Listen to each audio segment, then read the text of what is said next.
ತಮ್ಮೆಲ್ಲರಿಗೂ ಕೂಡ ಮನಸ್ಪೂರ್ವಕವಾದಂತ ಧನ್ಯವಾದಗಳನ್ನ ಕೋರ್ತಾ ಇದ್ದೇನೆ.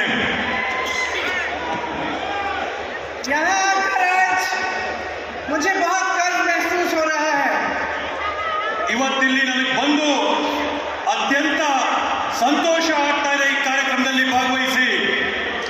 मंच पर मेरी कांग्रेस पार्टी के अध्यक्ष मल्लिकार्जुन खड़गे जी हैं.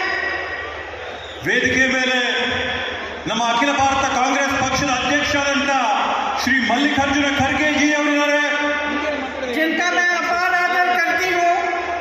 ಯಾರ ಬಗ್ಗೆ ನಾನು ಅಪಾರವಾದಂತ ಗೌರವನ ಇಟ್ಕೊಂಡಿದ್ದೀನಿ. श्री केसी वेणुगोपाल जी, श्री सिद्धरामಯ್ಯ जी, श्री डी.के. ಶಿವಕುಮಾರ್ जी.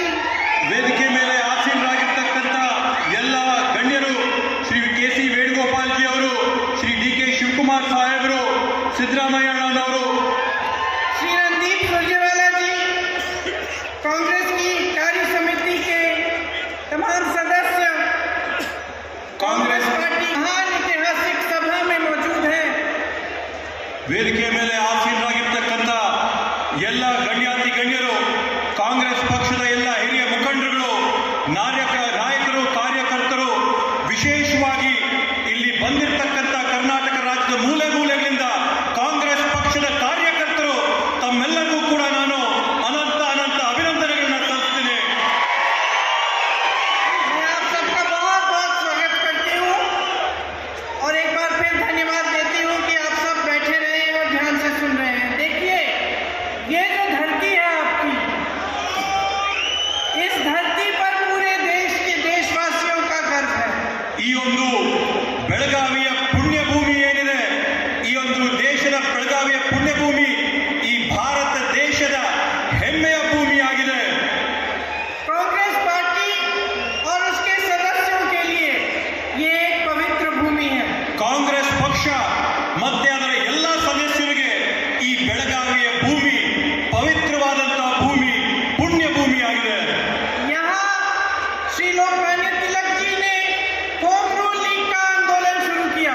ಇಲ್ಲಿ ಲೋಕಮಾನ್ಯ ಬಾಲಗಂಗಾಧರನಾಥ್ ತಿಲಕ್ ಅವರು ಅವರ ಚಳವಳಿಯನ್ನ ಬೆಳಗಾವಿಯ ಪುಣ್ಯ ಭೂಮಿಯಿಂದ ಪ್ರಾರಂಭ ಮಾಡಿದ್ರು. और यहीं पे 100 साल पहले महात्मा गांधी जी ने कांग्रेस अध्यक्ष का पद संभाला. ಅದೇ ರೀತಿಯಲ್ಲಿ ಇದೇ ಪುಣ್ಯ ಭೂಮಿಯಲ್ಲಿ ಒಂದು ಶತಮಾನದ ಹಿಂದೆ, 100 ವರ್ಷದ ಹಿಂದೆ ಮಹಾತ್ಮ ಗಾಂಧೀಜಿಯವರು ಅಖಿಲ ಭಾರತ ಕಾಂಗ್ರೆಸ್ ಪಕ್ಷದ ಅಧ್ಯಕ್ಷತೆಯನ್ನು ಕೂಡ ಬೆಳಗಾವಿಯಲ್ಲಿ ವಹಿಸಿದ್ರು. आज हम सुवर्ण सौधा में गए थे और वहाँ एक चित्र बना है. ಇವತ್ತು ನಾವು ಸುವರ್ಣ ಸೌಧಗೆ ಹೋಗಿದ್ವಿ, ಅಲ್ಲಿ ನಾವೊಂದು ಚಿತ್ರನ ನಾವು ನೋಡಿದ್ವಿ. उस चित्र में मैंने देखा कि बसवन्ना जी बैठे हैं. ಆ ಚಿತ್ರದಲ್ಲಿ ನಾನು ನೋಡಿದೆ, ಆ ಚಿತ್ರದಲ್ಲಿ ಬಸವಣ್ಣವರು ಕೂತಿದ್ರು, और उनके सामने अक्कम्मा देवी जी खड़ी हैं. ಅವರ ಮುಂದೆ ಅಕ್ಕ ಮಹಾದೇವಿ ಅವರು ನಿಂತಿದ್ರು. और वो चित्र आपके यहाँ की लोकतांत्रिक परंपरा को दर्शाता है. ಆ ಒಂದು ಚಿತ್ರ ಏನಿದೆ, ಆ ಒಂದು ಚಿತ್ರ ಕರ್ನಾಟಕ ರಾಜ್ಯದ ಪ್ರಜಾಪ್ರಭುತ್ವದ ಬಗ್ಗೆ ಎತ್ತಿ ತೋರುತ್ತೆ. जहाँ लोकतंत्र, लोगों की भागीदारी, समानता, ये असूल बहुत पुराने असूल हैं. ಆ ಚಿತ್ರದಲ್ಲಿ ನಾವು ನೋಡ್ಬೋದು ಪ್ರಜಾಪ್ರಭುತ್ವದ ಮೂಲಗಳು, ಸಮಾನತೆಗಳು, ಹಂಚಿಕೆಗಳ ಒಂದು ಸಮಾನತೆ ಎಲ್ಲ ಕೂಡ ಆ ಚಿತ್ರದಲ್ಲಿ ನಾವು ಎದ್ದು ನೋಡ್ಬೋದು. यही वो असूल है जिस पर हमारा स्वतंत्रता संग्राम चला. ಇದೇ ಒಂದು ಅಡಿಪಾಯ ಮೂಲೆ ಆಗಿದೆ, ಯಾವ ಒಂದು ಸ್ವತಂತ್ರದ ಹೋರಾಟದ ಮೇಲೆ ಇದು ನಾವು ಮಾಡತಕ್ಕಂಥದ್ದು. यही वो असूल है जिन पर महात्मा गांधी ने सत्याग्रह किया. ಈ ಒಂದು ತತ್ವ ಸಿದ್ಧಾಂತಗಳ ಆಧಾರದ ಮೇಲೆ ಮಹಾತ್ಮ ಗಾಂಧೀಜಿಯವರು ಸತ್ಯಾಗ್ರಹದ ಹೋರಾಟನ ಈ ದೇಶಕ್ಕೆ ಮಾಡತಕ್ಕಂಥದ್ದು. आप सोचिए कि उस समय जब जब बड़े साम्राज्यों को गिराना पड़ता था, तो जहां जहां जिस देश में आप देखें वहां हिंसा होती थी.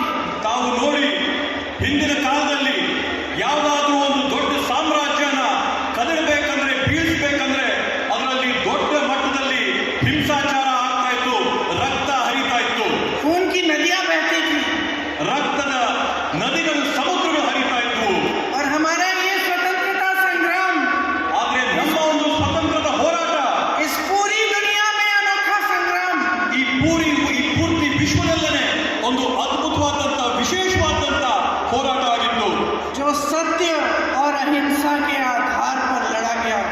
ಒಂದು ಸ್ವತಂತ್ರದ ಹೋರಾಟ ಸತ್ಯ ಮತ್ತೆ ಅಹಿಂಸೆಯ ಆಧಾರದ ಮೇಲೆ ಹೋರಾಟ ನಡೆಯಿತು.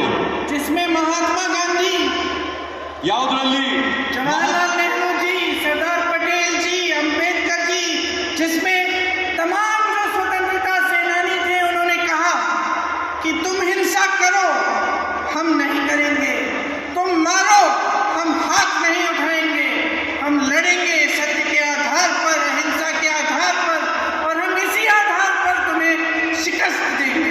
ಇವತ್ತು ಮಹಾತ್ಮ ಗಾಂಧೀಜಿಯವರು, ಲಾಲ್ ಬಹದ್ದೂರ್ ಶಾಸ್ತ್ರಿ ಅವರು, ಜವಾಹರ್ಲಾಲ್ ನೆಹರು ಅವರು, ಹಲವಾರು ಗಣ್ಯರು ಮಹನೀಯರು ಈ ಒಂದು ಸ್ವತಂತ್ರ ಹೋರಾಟದಲ್ಲಿ ಒಂದು ಸಂದೇಶ ಹೇಳಿದ್ರು. ನೀವು ನಮ್ಮ ವಿರುದ್ಧ ಹಿಂಸಾಚಾರ ಮಾಡಿ ನಾವು ಕೈ ಎತ್ತಲ್ಲ, ನೀವು ನಮ್ಮನ್ನ ಹೊಡೆಯಿರಿ ನಾವು ಅದಕ್ಕೆ ಪ್ರತಿಕ್ರಿಯೆ ಕೊಡಲ್ಲ, ನೀವು ನಮ್ಮ ಮೇಲೆ ದೌರ್ಜನ್ಯ ಮಾಡಿ ನಾವು ಅದಕ್ಕೆ ಉತ್ತರಿಸಲ್ಲ, ನಾವು ಒಂದೇ ಮಾಡ್ತೀವಿ, ಅಹಿಂಸೆಯ ಮಾರ್ಗದಲ್ಲಿ ನಾವು ಈ ಭಾರತ ದೇಶಕ್ಕೆ ಸ್ವತಂತ್ರ ತಂದುಕೊಡ್ತೀವಿ ಅಂತ ಹೇಳಿದ್ರು. दुनिया में ये एक अनोखा स्वतंत्रता संग्राम था जिसमें अहिंसा के आधार पर नैतिक बल से एक साम्राज्य को गिराया गया. ಇದು ವಿಶ್ವದಲ್ಲಿ ಒಂದು ವಿಶೇಷವಾದಂತ ಸ್ವತಂತ್ರ ಹೋರಾಟ, ಯಾವುದರಲ್ಲಿ ಅಹಿಂಸೆಯ ಶಕ್ತಿಯಿಂದ ಒಂದು ಸಾಮ್ರಾಜ್ಯನ ಒಡೆದು ಅದನ್ನ ಶರಣಾಗತರ ಮಾಡತಕ್ಕಂಥದ್ದು. और इसी संग्राम से जब हमारा देश स्वतंत्र हुआ, तब इसी संग्राम से जो मूल थे, जो आधार थे, जो उभरे, उन्हीं पर आधारित बाबा साहेब जी की अगुवाई में, पंडित जवाहरलाल नेहरू जी और बाकी सब नेताओं की अगुवाई में ये हमारा संविधान बना. ಸ್ವತಂತ್ರ ಹೋರಾಟ ಆದ ನಂತರ, ಅಹಿಂಸೆಯಿಂದ ಭಾರತಕ್ಕೆ ಸ್ವತಂತ್ರ ಬಂದ ನಂತರ ಯಾವ ಆಶೋತ್ತರಗಳ ಮೇಲೆ ನಮಗೆ ಸ್ವತಂತ್ರ ಬಂತು, ಯಾವ ಅಹಿಂಸೆಯ ಆಧಾರದ ಮೇಲೆ ನಮಗೆ ಸ್ವತಂತ್ರ ಬಂತು, ಆ ಒಂದು ಅಹಿಂಸೆಯ ಆಧಾರದಿಂದ ಇವತ್ತು ಬಾಬಾ ಸಾಹೇಬ್ ಅಂಬೇಡ್ಕರ್ ಅವರು, ಜವಾಹರ್ಲಾಲ್ ನೆಹರೂಜಿ ಅವರು ಎಲ್ಲರೂ ಸೇರಿಕೊಂಡು ದೇಶಕ್ಕೆ ಈ ಪವಿತ್ರವಾದಂತ ಸಂವಿಧಾನನ ಅದೇ ಆಧಾರದ ಮೇಲೆ ಕೊಟ್ಟಿದ್ದಾರೆ. ये संविधान क्या है, इसका आपके जीवन में क्या आधार है, ಈ ಸಂವಿಧಾನ क्या ಅಂದ್ರೆ ಏನು? मतलब है इसका आपके लिए? ಈ ಸಂವಿಧಾನ ಅಂದ್ರೆ ಏನು? ಈ ಸಂವಿಧಾನ ತಮ್ಮ ಜೀವನದಲ್ಲಿ ಯಾವ ಪಾತ್ರನ ಮಾಡ್ತಾರೆ ಅಂತೇಳಿ ತಾವು ಯೋಚನೆ ಮಾಡಬೇಕಾಗಿದೆ. ये संविधान एक पुस्तक नहीं है, किताब नहीं है. ಈ ಸಂವಿಧಾನ ಕೇವಲ ಒಂದು ಪುಸ್ತಕ ಮಾತ್ರವಲ್ಲ. आप इस देश के देशवासी हो, यहाँ बैठी मेरी बहनें, यहाँ बैठे मेरे भाई, ये संविधान आपका रक्षा कवच है. ಈ ದೇಶದಲ್ಲಿರ್ತಕ್ಕಂಥ, ಈ ಕಾರ್ಯಕ್ರಮದಲ್ಲಿರ್ತಕ್ಕಂಥ ನಮ್ಮ ಅಣ್ಣಂದ್ರೆ, ಅಕ್ಕ ತಂಗಿಯಂದ್ರೆ, ಈ ಸಂವಿಧಾನ ಏನಾಗಿದೆ ಅಂತಂದ್ರೆ, ಈ ಸಂವಿಧಾನ ತಮ್ಮೆಲ್ಲರನ್ನು ಕಾಪಾಡಂತ ಒಂದು ರಕ್ಷಾ ಕವಚವಾಗಿ ನಿಂತಿದೆ. इसको बनाने वाले बाबा साहेब अंबेडकर जी दलितों, आदिवासियों, पिछड़ों और गरीबों के मसीहा हैं. ಈ ಒಂದು ಸಂವಿಧಾನನ ಸೃಷ್ಟಿ ಮಾಡತಕ್ಕಂಥ ಸಂವಿಧಾನ ಶಿಲ್ಪಿ ಬಾಬಾ ಸಾಹೇಬ್ ಅಂಬೇಡ್ಕರ್ ಅವರು ಈ ದೇಶದಲ್ಲಿರ್ತಕ್ಕಂಥ ತುಳಿತಕ್ಕೆ ಒಳಗಾದಂಥವರು, ಪರಿಶಿಷ್ಟ ಜಾತಿ, ಪರಿಶಿಷ್ಟ ಪಂಗಡ, ಬುಡಕಟ್ಟ ಜನರ ಮಸೀಹ ಆಗಿ ನಿಂತಿದ್ದಾರೆ, ಭಗವಂತನಾಗಿ ದೇವರಾಗಿದ್ದಾರೆ. सामाजिक न्याय और अधिकार का प्रतीक है. ಸಾಮಾಜಿಕ ನ್ಯಾಯ ಮತ್ತೆ ಅಧಿಕಾರದ ಹಂಚಿಕೆಯ ಪ್ರತೀಕವಾಗಿ ನಿಂತಿದ್ದಾರೆ. इसमें उन्होंने आपके लोकतंत्र की सुरक्षा डाली है. ಈ ಒಂದು ಸಂವಿಧಾನದಲ್ಲಿ ನಮ್ಮ ಒಂದು ಪ್ರಜಾಪ್ರಭುತ್ವದ ಸುರಕ್ಷತೆಯನ್ನ ಅಡಗಿಸಿಟ್ಟಿದ್ದಾರೆ. आपको अधिकार दिए हैं, ಅವರು ನಿಮಗೆ ಅಧಿಕಾರ ಕೊಟ್ಟಿದ್ದಾರೆ, वोट डालने का अधिकार, जिससे आप अपनी सरकार को चुन सकते हैं. ಮತ ಹಾಕಂತ ಅಧಿಕಾರ, ಮತದ ಮೂಲಕ ನಿಮ್ಮ ಸರ್ಕಾರನ ಆಯ್ಕೆ ಮಾಡಿಕೊಳ್ಳಂತ ಅವಕಾಶ ಮಾಡಿಕೊಟ್ಟಿದ್ದಾರೆ. न्याय मांगने का अधिकार, कि जब कोई आपके साथ गलत करता है तो आप सरकार से न्याय मांग सकते हैं. ನ್ಯಾಯ ಕೇಳಂತ ಅಧಿಕಾರ, ಯಾವಾಗ ನಿಮ್ಮ ವಿರುದ್ಧವಾಗಿ ಅನ್ಯಾಯ ಆಗುತ್ತೆ ಆವಾಗ ನಿಮಗೆ ಪ್ರಜಾಪ್ರಭುತ್ವದಲ್ಲಿ ಶಕ್ತಿ ಇದೆ, ಸರ್ಕಾರನ ಪ್ರಶ್ನೆ ಮಾಡಿ ನ್ಯಾಯ ಕೇಳಕ್ಕೋಸ್ಕರ. समानता का अधिकार, कि सरकार आपको एक नजरिए से देखती है, कोई बड़ा नहीं, कोई छोटा नहीं, कोई अलग नहीं, सबको वही वोट का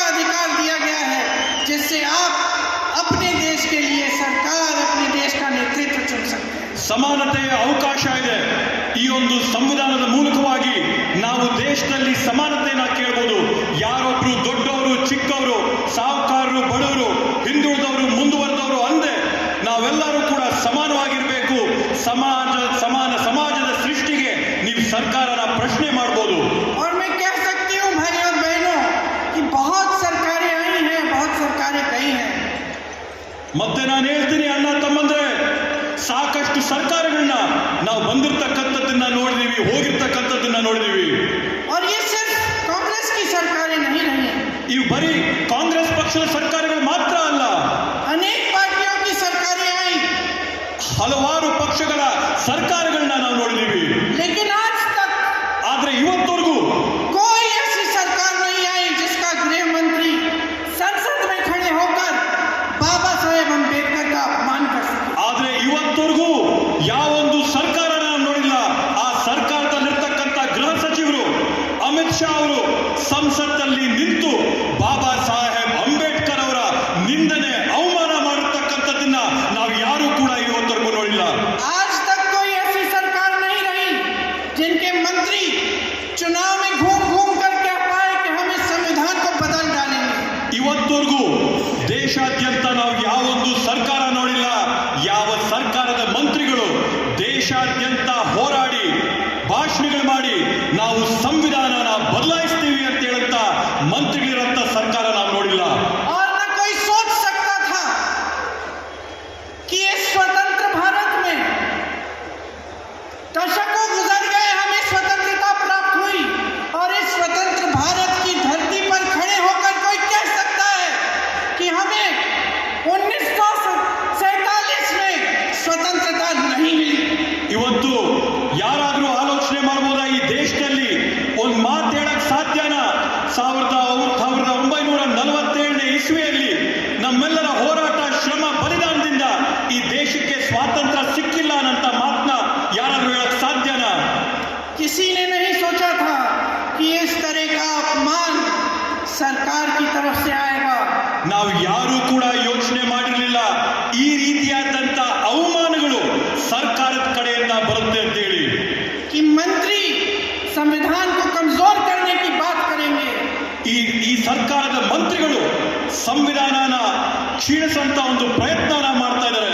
कि बाबा साहेब अम्बेडकर जी जैसे गरीबों के मसीहा का संसद में अपमान होगा. ಬಾಬಾ ಸಾಹೇಬ್ ಅಂಬೇಡ್ಕರ್ ಅವರು ಯಾರೊಬ್ರು ಬಡವರ ದೇವರ ಸಮಾನರಾದಂತ ದೈವ ಪುರುಷರನ್ನ ಸಂಸತ್ತಿನಲ್ಲಿ ಅವಮಾನ ಆಗಂತದ್ದನ್ನ ನಾವು ನಿರೀಕ್ಷೆ ಮಾಡಿರಲಿಲ್ಲ. उनका अपमान करके देश के गृह मंत्री ने लोकतंत्र का अपमान किया है. ಬಾಬಾ ಸಾಹೇಬ್ उन शहीदों का अपमान किया है जिन्होंने हमारे स्वतंत्रता संग्राम में अपनी जान दी इस देश के लिए. ಬಾಬಾ ಸಾಹೇಬ್ ಅಂಬೇಡ್ಕರ್ ಅವರ ಅವಮಾನ ಮಾಡಿದಂತ ಅಮಿತ್ ಶಾ ಅವರು ಬರೀ ಬಾಬಾ ಸಾಹೇಬ್ ಅಂಬೇಡ್ಕರ್ ಅವರೊಬ್ಬರನ್ನೇ ಅಲ್ಲ, ಆದ್ರೆ ಈ ದೇಶಕ್ಕೋಸ್ಕರ ಶರಣಾದಂತ ರಕ್ತ ತ್ಯಾಗ ಬಲಿದಾನ ಮಾಡಿದಂತ ಹೋರಾಟಗಾರನ, ಸ್ವತಂತ್ರ ಹೋರಾಟಗಾರನ ಅವಮಾನ ಮಾಡಿದ್ದಾರೆ. उन स्वतंत्रता सेनानियों का अपमान किया है जिन्होंने सब कुछ छोड़कर स्वतंत्रता संग्राम में लड़ाई लड़ी, अपना खून बहाया, अपना पसीना बहाया, इस देश के लिए अपना सब कुछ न्योछावर कर दिया. ಆ ರೀತಿಯಾದಂತ ಸ್ವತಂತ್ರ ಹೋರಾಟಗಾರರು ಯಾರು ಎಲ್ಲವನ್ನೂ ಕೂಡ ತ್ಯಾಗ ಮಾಡಿ ಬಿಟ್ಟು ತಮ್ಮ ಬೆವರು, ರಕ್ತ, ಬಲಿದಾನನ ಕೊಟ್ಟು ಈ ದೇಶಕ್ಕೆ ಸ್ವಾತಂತ್ರ್ಯ ತಂದುಕೊಟ್ಟಂತ ಆ ಮಹನೀಯರಿಗೆ ಇವರು ನಿಂತಿವತ್ತು ಸದನದಲ್ಲಿ ಅವಮಾನ ಮಾಡಿದ್ದಾರೆ. तो ये कैसे हो रहा है भाई और बहनों, ये क्यों हो रहा है? ಬಂಧುಗಳೇ, ಯೋಚನೆ ಮಾಡಿ ಇದು ಯಾಕೆ ಆಗ್ತಾ ಇದೆ, ಇದು ಯಾವ ಕಾರಣಕ್ಕೆ ಇದು ನಡೀತಾ ಇದೆ ಅಂತ ಯೋಚನೆ ಮಾಡಿ. ये इसलिए हो रहा है कि जब तमाम देशवासी, इस देश के किसान, इस देश के मजदूर, इस देश के स्वतंत्रता सेनानी स्वतंत्रता संग्राम में शामिल थे, तो उसी समय एक और विचारधारा इस देश की धरती पर उभर रही थी. ಬಂಧುಗಳೇ, ಇದರಲ್ಲಿ ನಾವು ಗಮನಿಸಬೇಕಾದಂಥದ್ದು ದೇಶದಲ್ಲಿರ್ತಕ್ಕಂಥ ಬಡ ವರ್ಗದವರು, ರೈತ ವರ್ಗದವರು, ಸ್ವತಂತ್ರ ಹೋರಾಟಗಾರರು ಎಲ್ಲರೂ ಕೂಡ ಈ ದೇಶಕ್ಕೆ ಹೋರಾಟ ತರಬೇಕು ಅಂತ ಆಂದೋಲನ ನಡೆಸ್ತಾ ಇರಬೇಕಾದಂತ ಸಂದರ್ಭದಲ್ಲಿ ಇದೇ ದೇಶದಲ್ಲಿ ಮತ್ತೊಂದು ವಿಚಾರಧಾರೆ ಹರಿತಾ ಇತ್ತು, ಮತ್ತೊಂದು ವಿಚಾರಧಾರೆ ಆಲೋಚನೆ ಆಗ್ತಾ ಇತ್ತು, ಚರ್ಚೆ ಆಗ್ತಾ ಇತ್ತು. वो एक ऐसी विचारधारा है जिसने उस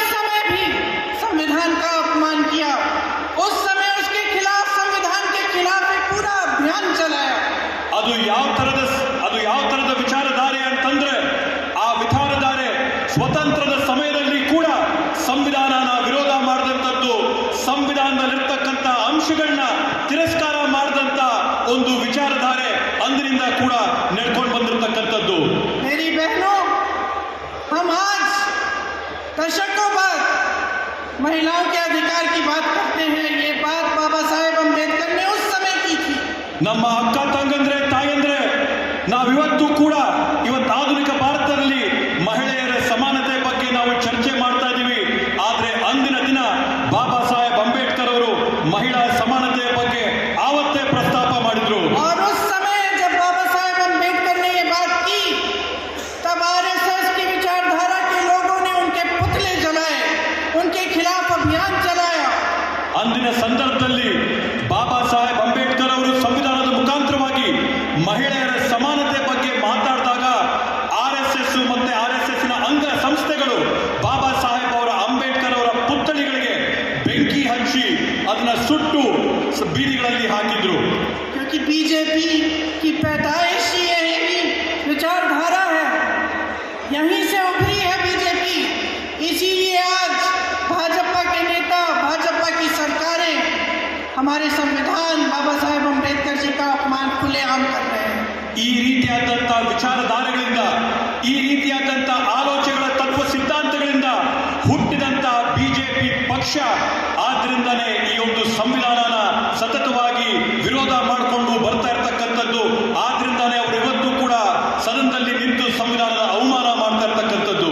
2024 के चुनाव में पिछले साल जब ये जगह जगह जाकर कह रहे थे कि संविधान बदल डालेंगे, तो जनता ने इनको सबक सिखाया. ಇವರು 2024ನೇ ಲೋಕಸಭೆ ಚುನಾವಣೆಯಲ್ಲಿ ಬೇರೆ ಬೇರೆ ಕಡೆಗಳ ಭಾಷಣ ಮಾಡಿ ನಾವು ಸಂವಿಧಾನನ ಬದಲಾಯಿಸ್ತೀವಿ ಅಂತ ಹೇಳಿದಂತ ಸಂದರ್ಭದಲ್ಲಿ ಭಾರತ ದೇಶದ ಪ್ರಜೆಗಳು ಮತ ಹಾಕಿ ಅವ್ರಿಗೊಂದು ತಕ್ಕ ಪಾಠನ ಕಲಿಸಿದ್ದಾರೆ. अच्छा किया भाई और बहनों, मोदी जी घबरा गए. ಒಳ್ಳೆ ಕೆಲಸ ಮಾಡಿದಿರಾ ಅಣ್ಣ ತಮ್ಮಂದ್ರೆ, ತಾವು ಹಾಕಿರಂತ ಮತದಿಂದ ಮೋದಿಜಿ ಅವರು ಗಾಬರಿ ಬಿದ್ದೋಗಿದ್ದಾರೆ. उसके बाद जब संसद में गए तो यूं करके संविधान को अपने माथे से लगाया. ತಾವು ಹಾಕಿದಂತ ಮತದ ನಂತರ ಅವರು ಸಂಸತ್ತಿನ ಪ್ರವೇಶ ಮಾಡಿದಾಗ ತಲೆ ಬಾಗಿ ಸಂವಿಧಾನನ ತಲೆ ಮೇಲಿಟ್ಟು ಒಳಗಂಟ್ರಿ ಆದ್ರು. ये काम उनसे आपने करवाया. ಈ ಕೆಲಸನ ಮೋದಿ ಅವರ ತಲೆ ಬಾಗ್ಸಂತ ಕೆಲಸನ ನೀವು ಮಾಡಿಸಿದೀರಾ. ज़बानी दावे बहुत लोग करते रहते हैं, जुनून के काम करके दिखाना होता है. ಇವತ್ತು ನಾವೆಲ್ಲರೂ ಕೂಡ ಒಗ್ಗಟ್ಟಾಗಿ ಒಂದು ದೊಡ್ಡ ಹೋರಾಟ ಸಂಗ್ರಾಮನ ನಾವು ಸೇರಿ ಮಾಡಬೇಕಾಗುತ್ತೆ.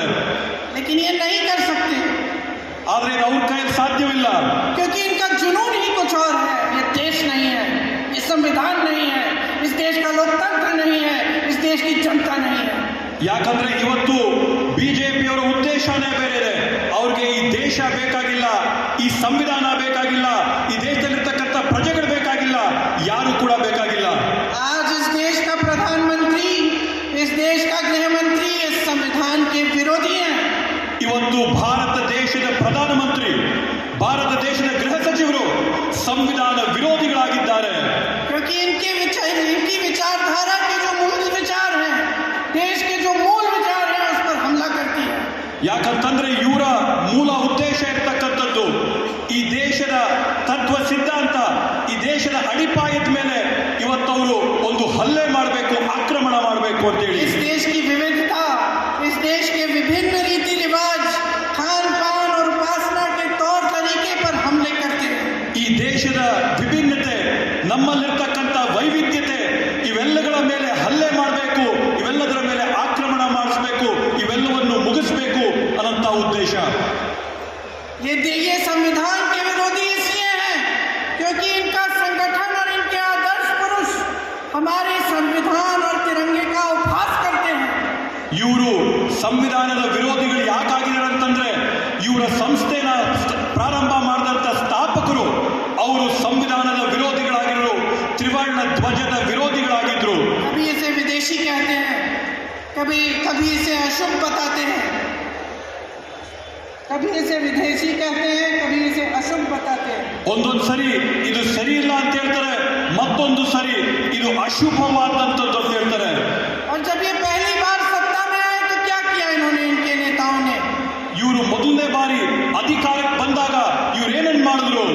संविधान समीक्षा आयोग बनाया. ಇವರು ಸಂವಿಧಾನದ ವಿಮರ್ಶೆಯ ಒಂದು ಸಮಿತಿನ ಪ್ರಾರಂಭ ಮಾಡಿದ್ರು. ये संविधान के विरोधी इसलिए हैं क्योंकि ये आरक्षण को कमजोर करना चाहते हैं. ಇವರು ಸಂವಿಧಾನದ ವಿರೋಧಿಗಳು ಯಾಕಾಗಿದ್ದಾರೆ ಅಂತಂದ್ರೆ ಇವರು ಇವತ್ತು ಈ ದೇಶನ ಕ್ಷೀಣಿಸಂತ ಪ್ರಯತ್ನ ಮಾಡ್ತಾ ಇದ್ದಾರೆ. सामाजिक न्याय के खिलाफ बयान देते हैं. ಸಾಮಾಜಿಕ ನ್ಯಾಯದ ವಿರುದ್ಧವಾಗಿ ಹೇಳಿಕೆಗಳನ್ನ ಕೊಡ್ತಾ ಇದ್ದಾರೆ. न्यायपालिकाओं को कमजोर करते हैं. ಇವತ್ತು ನ್ಯಾಯಾಂಗಗಳನ್ನ ಇವತ್ತು ಅವರು ಕ್ಷೀಣಿಸಂತ ಪ್ರಯತ್ನ ಮಾಡ್ತಾ ಇದ್ದಾರೆ. ये संविधान के विरोधी इसलिए हैं क्योंकि आरटीआई जैसे कानून जो आपको मजबूत बनाते हैं, जो इस देश के देशवासियों को मजबूती देते हैं, पारदर्शिता दिखाते हैं सरकार की, उनको ये कमजोर करते हैं. ಇವತ್ತು ಇವ್ರ ಉದ್ದೇಶ ಇರ್ತಕ್ಕಂಥದ್ದು ತಮಗೆ ಶಕ್ತಿ ತುಂಬಂತ RTI ಕಾನೂನುಗಳನ್ನ ಇವರು ತೆಗಿಬೇಕಂತ ಒಂದು ಪ್ರಯತ್ನ ಮಾಡ್ತಾ ಇದ್ದಾರೆ. ಇವನ್ನ ತೆಗೆದು ನಿಮ್ಗಿರ್ತಕ್ಕಂಥ ಶಕ್ತಿನ ಕುಗ್ಗಿಸ್ಬೇಕು ಅನ್ನೋ ಪ್ರಯತ್ನ ನಡೀತಾ ಇದೆ. इन्होंने सेबी के कानून को बदला ताकि भ्रष्टाचार आगे बढ़ सके. ಇವರು ಕೇಂದ್ರದಲ್ಲಿರ್ತಕ್ಕಂಥ ಸೆಬಿನ ಕಾನೂನುಗಳೇನಿತ್ತು ಆ ಕಾನೂನುಗಳನ್ನ ಬದಲಾವಣೆ ಮಾಡಿ ದೇಶದಲ್ಲಿ ವ್ಯವಸ್ಥಿತವಾದಂತ ಭ್ರಷ್ಟಾಚಾರಕ್ಕೆ ಪ್ರಾರಂಭ ಮಾಡಿದ್ದಾರೆ. लोकपाल बिल कमजोर किया. ಲೋಕಪಾಲನ ಕಾಯ್ದೆ ಏನಿತ್ತು ಆ ಕಾಯ್ದೆನೂ ಕೂಡ ಇವತ್ತು ಅವರು ಕುಗ್ಗಿಸಿದ್ದಾರೆ. चुनाव आयोग को देखिए, उसे शक्तिहीन बना दिया. ಚುನಾವಣೆ ಆಯೋಗನ ತಾವು ಇವತ್ತು ಗಮನಿಸಿ ಅದಕ್ಕೆ ಯಾವುದೇ ಒಂದು ಕೂಡ ಶಕ್ತಿ ಇಲ್ಲದ ರೀತಿಯಲ್ಲಿ ಅದನ್ನ ಇವತ್ತು ಬಗ್ಸಿ ಮೂಲೆಗಿಟ್ಟಿದ್ದಾರೆ. जहां भी इनकी सरकारें हैं, जब महिलाओं पर अपराध होता है तो ये अपराधियों को बचाते हैं. ಇವತ್ತು ತಾವು ಗಮನಿಸಿ ಬಿಜೆಪಿಯ ಸರ್ಕಾರ ಎಲ್ಲೆಲ್ಲಿರುತ್ತೆ ಮಹಿಳೆಯರ ಮೇಲೆ ಹಲ್ಲೆ ಆದಂತ ಸಂದರ್ಭದಲ್ಲಿ ಯಾರು ಮಹಿಳೆಯರ ಮೇಲೆ ಹಲ್ಲೆ ಮಾಡ್ತಾರೆ ಅವ್ರಿಗೆ ಬಿಜೆಪಿ ಅವರು ರಕ್ಷಣೆ ಕೊಡ್ತಾರೆ. इन्होंने लेबर लॉज बदल के मजदूरों के हक छीने. ಇವತ್ತು ಇವರು ಕಾನೂನುಗಳನ್ನ ಬದಲಾವಣೆ ಮಾಡಿ ನೌಕರರು ಕಾರ್ಮಿಕರಿಗಿದ್ದಂತ ಶಕ್ತಿನ ಇವತ್ತು ಇವ್ರು ಕಿತ್ಕೊಂಡಿದ್ದಾರೆ. ऐसे कानून लाने वाले थे जिससे किसानों की कमर टूट जाती. किसानों ने आंदोलन किया, 700 किसान शहीद हुए, लेकिन ये पीछे तब हटे जब चुनाव आया. ಇವರು ಯಾವ ರೀತಿಯಾದಂತ ಕಾನೂನುಗಳನ್ನ ತರಕ್ಕೆ ಪ್ರಯತ್ನ ಮಾಡ್ತಾವ್ರ ಅಂತಂದ್ರೆ ಆ ಕಾನೂನುಗಳ ಮುಖಾಂತರವಾಗಿ ರೈತರ ಬೆನ್ನನ್ನ ಮುರಿಯಂತ ಪ್ರಯತ್ನ ಮಾಡ್ತಾ ಇದ್ದಾರೆ. ಆ ಕಾನೂನಿನ ವಿರೋಧವಾಗಿ ಹೋರಾಟ ಮಾಡಿದಂತ ರೈತರು 700 ಜನ ತಮ್ಮ ಪ್ರಾಣಗಳನ್ನ ಕಳ್ಕೊಂಡಾಗ ಕೂಡ ಬಂದು ಆ ಕಾನೂನನ್ನ ಹಿಂಪಡೆದೆ ಚುನಾವಣೆ ಬಂದಂತ ಸಂದರ್ಭದಲ್ಲಿ ಮಾತ್ರ ಆ ಕಾನೂನನ್ನ ವಾಪಸ್ ತಗೊಳ್ಳಂತ ಕೆಲಸ ಮಾಡಿದ್ರು.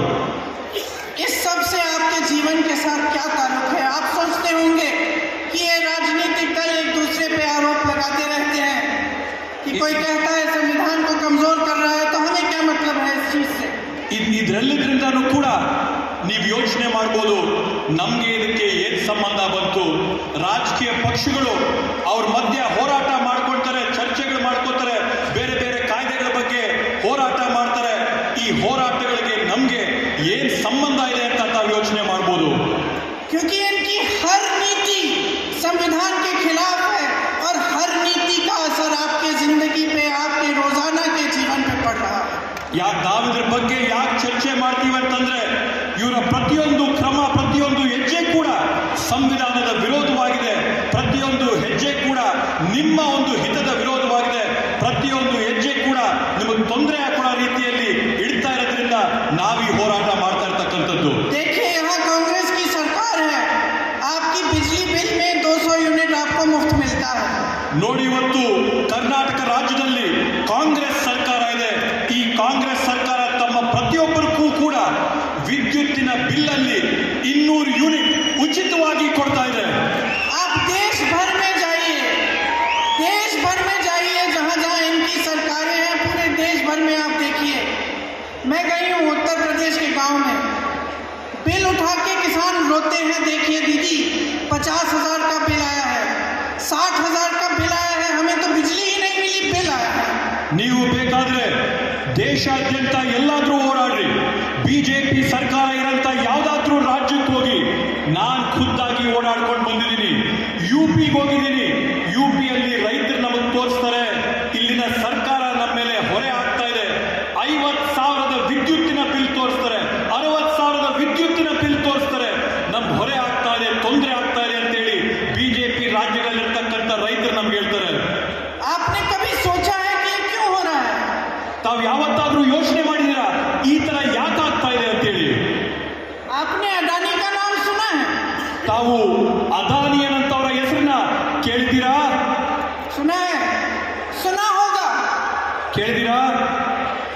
कि अडानी जी वो उद्योगपति हैं जिनको इस देश की सारी संपत्ति सौंप दी गई है।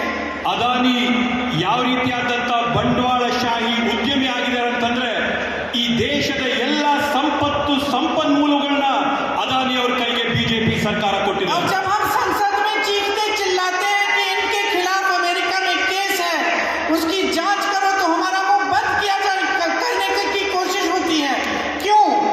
क्योंकि उस अमेरिका के केस में क्या था? यही था ना कि उन्होंने अधिकारियों को, सरकार को घूस दी ताकि आपके बिजली के बिल बढ़ा पाए। तो आपके लिए बिजली का दाम बढ़ता चला जा रहा है और उनका संरक्षण हो रहा है। ಇವತ್ತು ನಾವು ಸಂಸತ್ತಿನಲ್ಲಿ ಅದಾನಿ ಅವರ ವಿರುದ್ಧವಾಗಿ ಹೋರಾಟ ಮಾಡಿದಾಗ, ವಿದೇಶಗಳಲ್ಲಿ ಅಮೆರಿಕ ದೇಶದಲ್ಲಿ ಅದಾನಿ ಅವರ ವಿರುದ್ಧವಾಗಿ ಕ್ರಮ ಆಗಿದೆ, ಕೇಸ್ ಆಗಿದೆ ಅಂತ ಹೇಳಿದಾಗ ನಾವು ಸದನದಲ್ಲಿ ಸಂಸತ್ತಲ್ಲಿ ಮಾತಾಡಕ್ಕೆ ಪ್ರಯತ್ನ ಮಾಡಿದಾಗ ನಮ್ಮ ಬಾಯಿಗೆ ಬೀಗ ಹಾಕಿ ಬಾಯಿ ಮುಚ್ಚಂತ ಕೆಲಸನ ಇವತ್ತು ಬಿಜೆಪಿ ಸರ್ಕಾರ ಮಾಡ್ತಾ ಇದೆ. ಅಲ್ಲಿ ನಾವು ಹೋರಾಟ ಮಾಡ್ತಾ ಇರ್ತಕ್ಕಂಥದ್ದಾದ್ರೂ ಏನು, ಇದೇ ಅದಾನಿ ಅವರು ತಮ್ಮ ಅಧಿಕಾರನ ಬಳಸ್ಕೊಂಡು, ರಾಜಕಾರಣಿಗಳನ್ನ ಬಳಸ್ಕೊಂಡು, ಅಧಿಕಾರಿಗಳನ್ನ ಬಳಸ್ಕೊಂಡು ವಿದ್ಯುತ್ತಿನ ಬೆಲೆ, ವಿದ್ಯುತ್ತಿನ ದರನ ಜಾಸ್ತಿ ಮಾಡಿ ರೈತರಿಗೆ ತೊಂದರೆ ಕೊಡ್ತಾ ಇದಾರಂತ ನಾವು ಹೋರಾಟ ಮಾಡಿದ್ರೆ ನಮ್ಮ ಬಾಯಿಗಳಿಗೆ ಬೀಗ ಹಾಕ್ಸಂತ ಕೆಲಸನ ಇವತ್ತು ಬಿಜೆಪಿ ಅವರು ಮಾಡ್ತಾ ಇದ್ದಾರೆ. इसको कहते हैं संविधान के खिलाफ नीतियां बनाना। ಇದನ್ನ ನಾವು ಹೇಳ್ತಾ ಇರ್ತಕ್ಕಂಥದ್ದು ಸಂವಿಧಾನದ ವಿರೋಧವಾದಂತ ಭಾರತದ ಸೃಷ್ಟಿ ಮಾಡಂತದ್ದು. इस देश का किसान संकटों से घिरा हुआ है। ಈ ದೇಶದಲ್ಲಿರ್ತಕ್ಕಂಥ ರೈತ ನೂರಾರು ಸಂಕಷ್ಟಗಳ ಬಲೆಯಲ್ಲಿ ಸಿಕ್ಕಾಕಿ ನರಳ್ತಾ ಇದ್ದಾನೆ. एक लाख रुपए के लिए आत्महत्या करता है। 1 ಲಕ್ಷ ರೂಪಾಯಿಗೋಸ್ಕರ ಒಬ್ಬ ರೈತ ಆತ್ಮಹತ್ಯೆ ಮಾಡ್ಕೋತಾ ಇದ್ದಾನೆ. क्योंकि कर्ज में डूबता है। ಇವತ್ತವರು ಅದರಲ್ಲಿ ಮುಳುಗ್ತಾ ಇದ್ದಾರೆ. जहां देखता है वहां महंगाई है। ಎಲ್ಲೆಲ್ಲಿ ಕಣ್ಣಾಯಿಸಿದ್ರು ಕೂಡ ಅಲ್ಲಿ ಬೆಲೆ ಏರಿಕೆ ಆಗ್ತಾ ಇದೆ. पेट्रोल डीजल के दाम बढ़ जाते हैं। ಪೆಟ್ರೋಲ್ ಡೀಸೆಲಿನ ಬೆಲೆ ಗಗನಕ್ಕೆ ಏರೋಗಿವೆ. हर चीज पे जीएसटी भरनी पड़ती है। ट्रैक्टर पे जीएसटी, हर किसान के लिए जितनी भी चीजों का इस्तेमाल करना पड़ता है उस सब पे जीएसटी। ಪ್ರತಿಯೊಂದು ವಸ್ತು ಮೇಲೂ ಕೂಡ ಇವತ್ತು ಜಿಎಸ್ಟಿನ ತೆರಿಗೆ ಕಟ್ಟಬೇಕಾಗ್ತದೆ. ರೈತನ ಬಳಸಂತ ಸಂಪನ್ಮೂಲಗಳ ಮೇಲೆ ಎಲ್ಲದರಲ್ಲಿ ಕೂಡ ಇವತ್ತು ಜಿಎಸ್ಟಿ ಕಟ್ಟಂತ ಒಂದು ಹೊರೆ ರೈತನ ಮೇಲೆ ಬೀಳ್ತಾ ಇದೆ. तो वो कर्ज में डूब रहा है। ಇವತ್ತು ಅವನು ಸಾಲದಲ್ಲಿ ಮುಳುಗ್ತಾ ಇದ್ದಾನೆ. और दूसरी तरफ बड़े बड़े उद्योगपतियों को 17 लाख करोड़ का कर्ज माफ कर देती है ये सरकार। ಇವತ್ತು ಇವೆಲ್ಲ ನಡೀತಾ ಇರ್ಬೇಕಾದಾಗ ಕೂಡ ರೈತನು ಈ ರೀತಿಯಾದಂತ ಸಂಕಷ್ಟದಲ್ಲಿರ್ಬೇಕಾದಾಗ ತಾವೇನ್ ಮಾಡ್ತಾ ಇದ್ದೀರಾ ಅಂತಂದ್ರೆ ಬಂಡವಾಳ ಶಾಹಿಗಳ 17 ಲಕ್ಷ ಕೋಟಿ ರೂಪಾಯಿಗಳ ಸಾಲನ ನೀವು ಮನ್ನಾ ಮಾಡಿದೀರಾ. ये संविधान के खिलाफ है। ಇದು ಸಂವಿಧಾನದ ವಿರೋಧಿಯಾದಂತ ಕ್ರಮಗಳು, ಹೆಜ್ಜೆಗಳು. आप सुबह उठते हो, दांत मांजते हो, टूथपेस्ट पे जीएसटी है। ಇವತ್ತು ನೀವು ಬೆಳಗ್ಗೆ ಎದ್ದೇಳ್ತೀರಾ, ಹಲ್ಲು ಉಜ್ತೀರಾ, ಹಲ್ಲುಜ್ಜಂತ ಟೂತ್ ಪೇಸ್ಟ್ ಮೇಲೆ ಇವತ್ತು ಜಿಎಸ್ಟಿನ ಟ್ಯಾಕ್ಸ್ ತೆರಿಗೆ ಹಾಕ್ತಾರೆ. चाय पीते हो, चाय पे जीएसटी है। कॉफी पीते हो, कॉफी पे जीएसटी है। ब्रेड पे जीएसटी है। मक्खन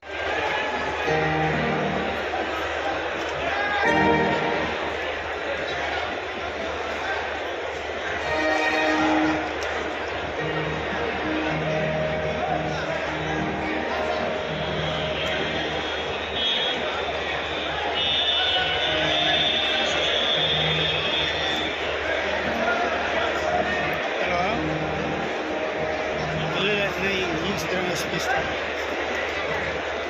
ಖರ್ಗೆದು ಪ್ರಿಯಾಂಕ್ ಗಾಂಧಿ ಮುಗಿತು. ಸಿದ್ದರಾಮಯ್ಯ ಸ್ಪೀಚ್ ಈಗ